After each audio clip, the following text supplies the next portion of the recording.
தென்காசி மாவட்டம் தென்காசியில் இருக்கின்ற அருள்மிகு காசி விஸ்வநாதர் திருக்கோவிலின் திருப்பணியை செய்து கும்பாபிஷேகம் நடத்தணும்.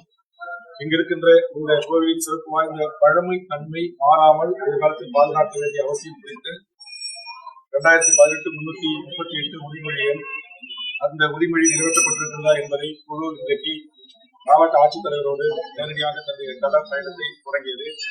பல்வேறு இனங்களின் கீழ் சுமார் 13 கோடி ரூபாய் செலவில் இந்த கும்பாபிஷேக திருப்பணியும் பழமை மாறாமல் இந்த திருக்கோவிலை பாதுகாக்க என்ற பணியும் இந்து அறநிலைத்துறை உபயதாரர்கள் உதவியுடன் செய்திருக்கிறது.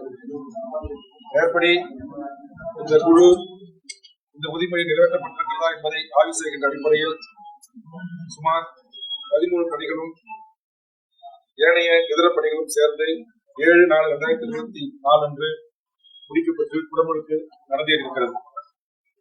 மேலும் குழு அந்த ஆய்வின் ஊடாக இந்து அறநிலைத்துறை அதிகாரிகளுக்கும் இங்க இருக்கிற அலுவலர் மக்களுக்கும் இந்த கோயிலுடைய பழமையை மாறாமல் பாதுகாக்கின்ற வண்ணம் தொடர் நடவடிக்கைகளை எடுத்து அதை கண்காணிக்கவும் பாதுகாக்கவும் வேண்டும் என்று அறிவுறுத்தி ஆய்வு பயணத்தை நிறைவு செய்கிறேன். நன்றி.